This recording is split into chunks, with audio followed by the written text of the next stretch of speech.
नमस्कार, सवाल इंडिया का में आपका बहुत बहुत स्वागत है। मेरा नाम है अंकित त्यागी। इस वक्त आप एनडीटीवी इंडिया के साथ हैं। शुरुआत करते हैं केंद्रीय चुनाव आयोग जो है, जहां पर सिर्फ कुल मिला के 3 जो चुनाव आयुक्त होते हैं, एक चीफ इलेक्शन कमिश्नर, 2 आयुक्त होते हैं। वहां पर अब जो 2 पोस्ट खाली थी उन्हें आज भर दिया गया है। केंद्रीय चुनाव आयोग के आयुक्तों की नियुक्ति को लेकर आज प्रधानमंत्री नरेंद्र मोदी की अध्यक्षता में चयन समिति की बैठक हुई, जिसमें 2 नए चुनाव आयुक्तों की नियुक्ति पर मोहर लग गई। बैठक के बाद चयन समिति के सदस्य अधीर रंजन चौधरी ने बताया कि ज्ञानेश कुमार और एसएस संधू को चुनाव आयुक्त बनाने का फैसला किया गया है। एक चुनाव आयुक्त अरुण गोयल ने पिछले दिनों चुनाव आयुक्त के पद से इस्तीफा दे दिया था, जबकि दूसरे चुनाव आयुक्त अनूप चंद्र पांडे 14 फरवरी को रिटायर हो गए थे। उन्हीं की जगह पर 2 नए चुनाव आयुक्तों की नियुक्तियां की गई हैं।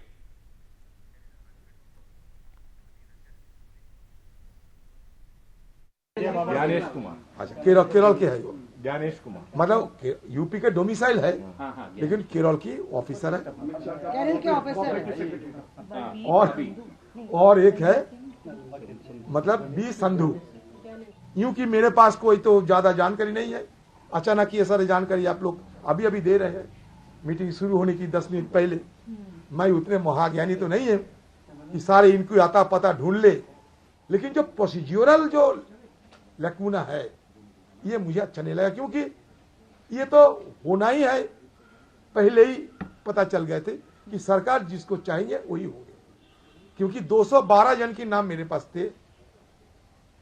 वहां जाके देखते 6 नाम, और 6 नामों में सरकार की तरफ से प्रपोजल आई और बहुमत है उनको।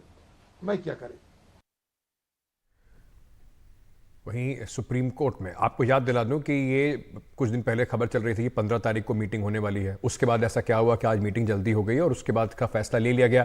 वैसे भी इस मीटिंग में अब सुप्रीम कोर्ट जो शुक्रवार को उस पर एक अर्जी लगाई गई थी और शुक्रवार को इस पर सुनवाई होनी है, जिसमें केंद्र को नए चुनाव आयुक्तों की नियुक्ति करने से रोकने की मांग की गई थी। यह याचिका एडीआर और कांग्रेस नेता जया ठाकुर ने मुख्य चुनाव आयुक्त और अन्य चुनाव आयुक्तों की नियुक्ति को लेकर सुप्रीम कोर्ट का रुख उन्होंने किया था। अर्जी में कहा गया था कि ये नियुक्तियां नए कानून के तहत नहीं बल्कि सुप्रीम कोर्ट के उस फैसले के मुताबिक हों जिसमें सीजेआई को भी पैनल में शामिल किया गया था। अब इस सुनवाई में आगे क्या होगा, इसके क्या मायने होने वाले हैं, इसका कोई मतलब रह जाता है, नहीं रह जाता है, तो ये सब चर्चा जरूर करेंगे। पर इस वक्त हमारे साथ इन खबरों पर बात करने के लिए राजीव रंजन हमारे सहयोगी जुड़ रहे हैं, साथ ही साथ आशीष भार्गव मेरे सहयोगी जो सुप्रीम कोर्ट और लीगल हमारे अफेयर्स एडिटर हैं, वो भी इस वक्त हमारे साथ जुड़ रहे हैं। राजीव जी, सबसे पहले मैं आपके पास आना चाहता हूं। मेजॉरिटी तो सरकार की थी, तो जो सरकार चाहे वो तो होना ही था। जो कमेटी अब नई बनी है उसमें प्रधानमंत्री नरेंद्र मोदी ने लॉ मिनिस्टर मेघवाल साहब का भी नाम दिया था, तो ज्यादा कुछ ये सब माना जाए औपचारिकता भर थी? और क्या जो नए कमिश्नर हैं इनके बारे में कुछ हमें और जानकारी मिली है? देखिए, अधीर रंजन चौधरी का ये कहना था कि उनको बुलाया जाना और नाम पर मुहर लगना ये औपचारिकता बरती। उनका पीछे ये तर्क उन्होंने दिया कि जो 212 नाम जो उनको दिए गए थे वो कल रात को दिए गए थे, और उसके बाद कैसे ये संभव था कि रात को 12 बजे नाम मिलते हैं उनको, और आज 12 बजे मीटिंग है, 12 घंटे के अंदर जो है वो 212 नाम की जांच कर ले, स्क्रूटनी कर ले और उसमें से तय कर ले। और उन्होंने यह भी कहा था कि पहले उन्होंने बाकायदा एक चिट्ठी लिखी थी लॉ मिनिस्ट्री को कि बाकायदा आप नाम जो है शॉर्टलिस्ट करके भेजिए, ताकि हम जहाँ अपने लेवल पर उनके बारे में पता लगा सके, जांच परख कर सके, लेकिन वो नाम नहीं दिया गया। मीटिंग शुरू होने से बस 10 मिनट पहले उनको 6 नाम थमाए गए, और उनका ये कहना था चूंकि ये बहुमत के आधार पर फैसला होता है, प्रधानमंत्री उस मीटिंग में थे, केंद्रीय गृह मंत्री थे, तो उनका कुछ कहने का कोई मतलब नहीं रह जाता था। उन्होंने डिसेंट नोट दिया है। इसके पीछे उनका जो तर्क दिया गया है कि चयन में जो प्रक्रिया का जो पालन किया जाना चाहिए था वो पालन नहीं किया गया है। दोनों अधिकारियों के बारे में बताएं कि दोनों रिटायर्ड आईएएस अधिकारी हैं। एक है आपको केरल से आते, केरल काडर के हैं, दूसरे जो अधिकारी हैं वो जो उत्तराखंड में मुख्य सचिव रह चुके हैं।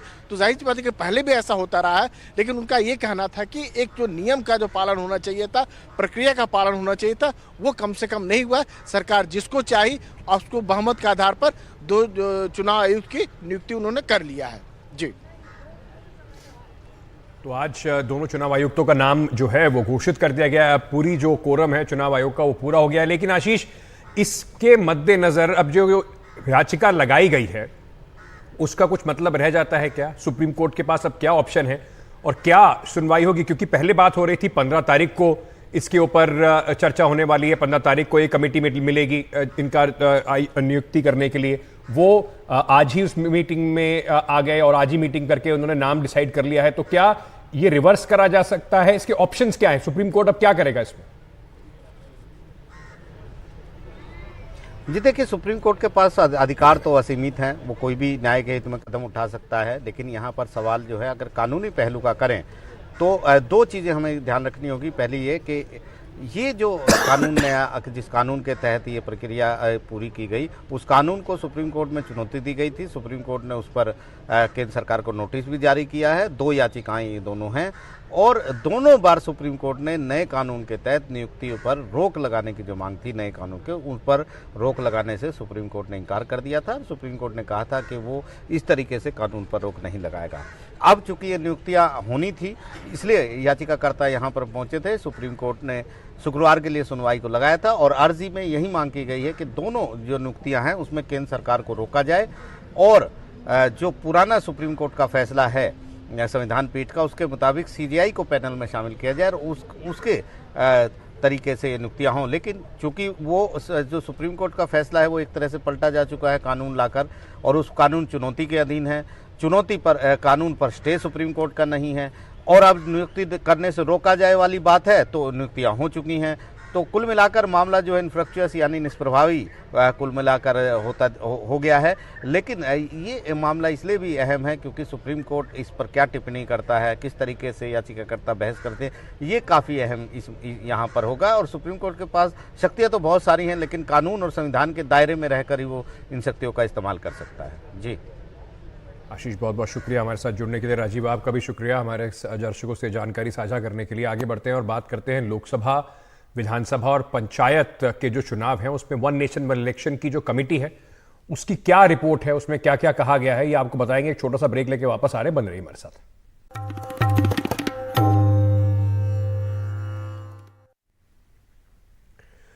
लोकसभा, विधानसभा और पंचायत चुनाव एक साथ कराने की संभावनाओं को लेकर बनी पूर्व राष्ट्रपति रामनाथ कोविंद की अध्यक्षता वाली समिति ने आज राष्ट्रपति द्रौपदी मुर्मू को अपनी रिपोर्ट सौंप दी है। सूत्रों के अनुसार त्रिशंकु लोकसभा या विधानसभा अविश्वास प्रस्ताव पारित होना या किसी और वजह से अगर फिर से चुनाव करवाने की नौबत आती है तो लोकसभा या विधानसभा का टर्म लोकसभा के बचे हुए टर्म तक ही होगा। मतलब मध्यावधि चुनाव के बाद जो लोकसभा या विधानसभा गठित होगी वो संसद के बाकी बचे टर्म के लिए गठित होगी।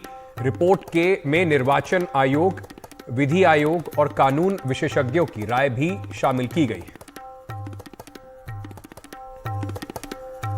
मेरे सहयोगी प्रशांत इस वक्त हमारे साथ इस खबर पर जुड़ रहे हैं। प्रशांत, विपक्ष एक तरफा अगर देखा जाए तो भारतीय जनता पार्टी और उनके सहयोगियों को छोड़ दे तो सारा विपक्ष इसको एक कदम बता रहा है फेडरलिज्म के अगेंस्ट, बता रहा है कि ये कॉन्स्टिट्यूशन में बदलाव की ओर, डिक्टेटरशिप की ओर मामला बढ़ रहा है।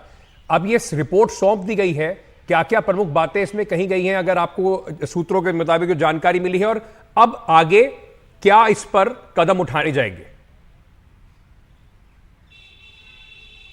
जी अंकित, देखिए बिल्कुल आपने ठीक कहा कि अपोजिशन लगातार इसका पहले से ही विरोध करता रहा है और रिपोर्ट में भी कहा गया है कि 47 पार्टियों ने अपनी राय दी, जिसमें 15 ऐसी पार्टियां थी जिन्होंने इस कॉन्सेप्ट का विरोध किया। और उसमें हम जानते हैं चाहे कांग्रेस हो या तृणमूल कांग्रेस हो या जितनी भी प्रमुख विपक्षी पार्टियां हैं, सब ने इस कॉन्सेप्ट का विरोध किया था। अब जहाँ तक रिपोर्ट की बात है उसमें 4-5 मुख्य सिफारिशें जो मोटे तौर पर की गई हैं, जो प्रमुख हैं, वो ये कि पहली बात तो ये कि एक साथ चुनाव करवाए जाए, इसकी अनुशंसा की है कमेटी ने।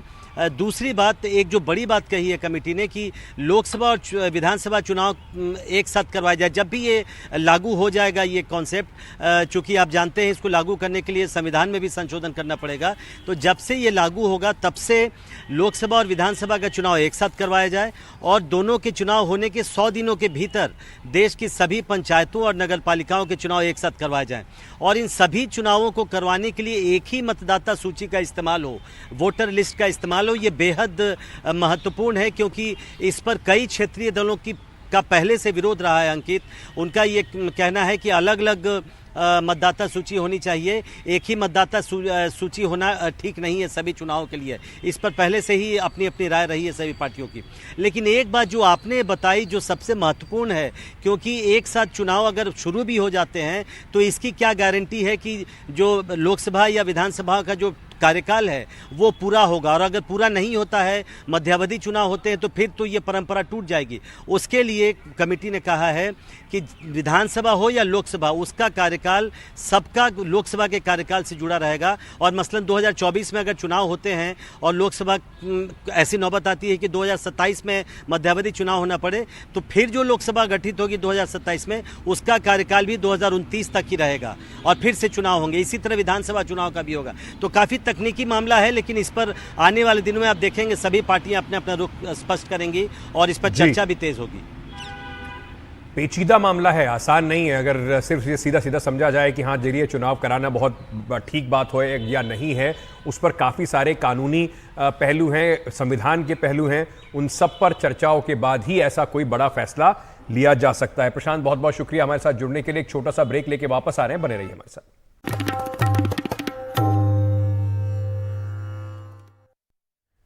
गृह मंत्री अमित शाह ने सीए पर एक न्यूज एजेंसी से बात करते हुए ये दोहराया कि भारत में रहने वाले मुसलमानों या किसी नागरिक को सीए से कोई खतरा नहीं है। अमित शाह ने कहा कि यह कानून नागरिकता देने वाला कानून है, यह नागरिकता लेने वाला कानून नहीं है।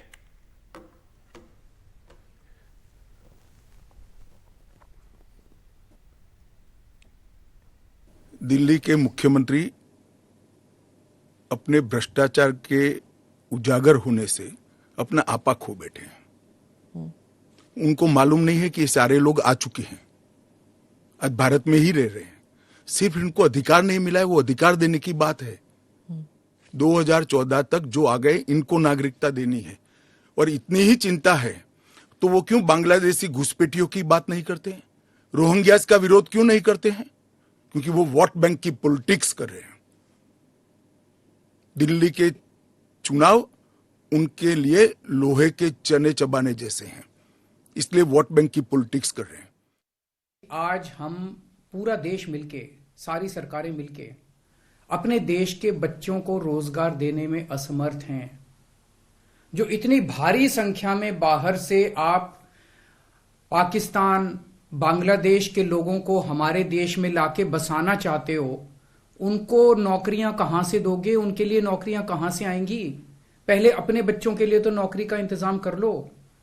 ये मेरा कल मूल प्रश्न था। उनके लिए घर कहां से आएंगे जो आप इतनी बड़ी संख्या में पाकिस्तान से, बांग्लादेश से लोगों को लाके अपने देश में बसाना चाहते हो, माइग्रेशन करवाना चाहते हो? ये तो सही नहीं है। हमारे देश के लोगों के अधिकार मार के आप उनके लोगों को अधिकार दे रहे हो।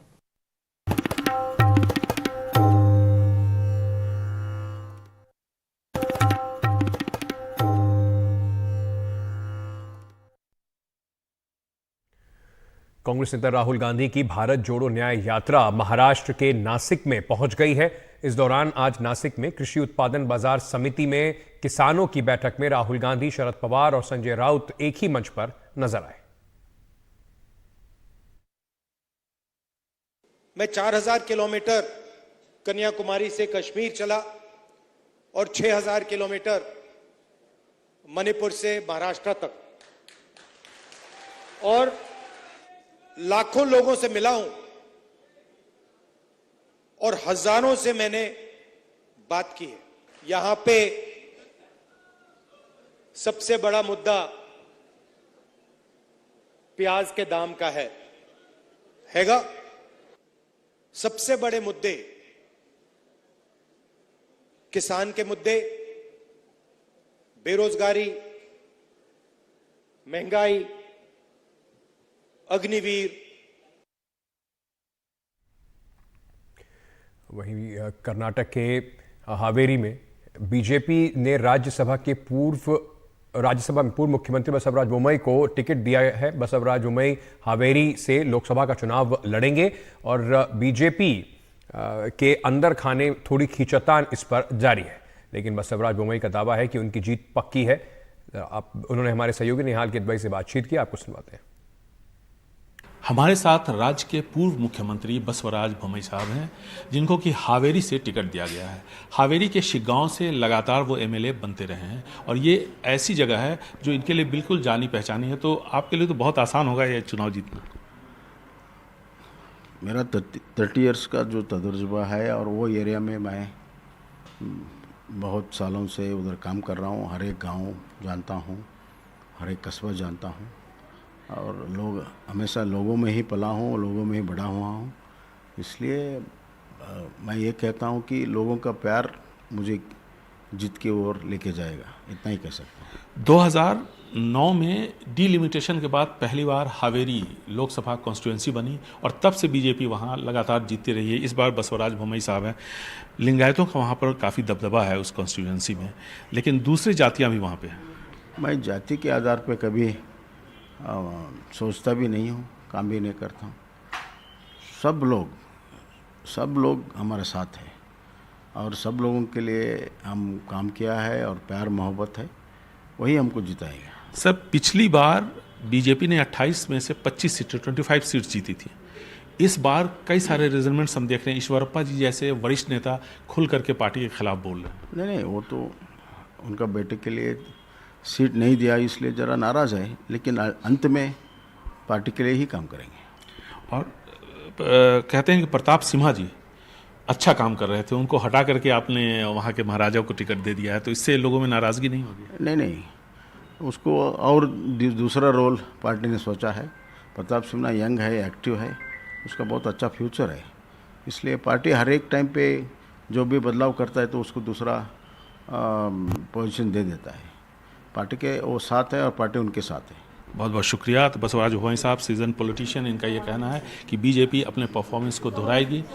अब देखना है कि कुछ और भी सीटें रह गई हैं, उस पर कैंडिडेट्स के बारे में घोषणा कब होती है।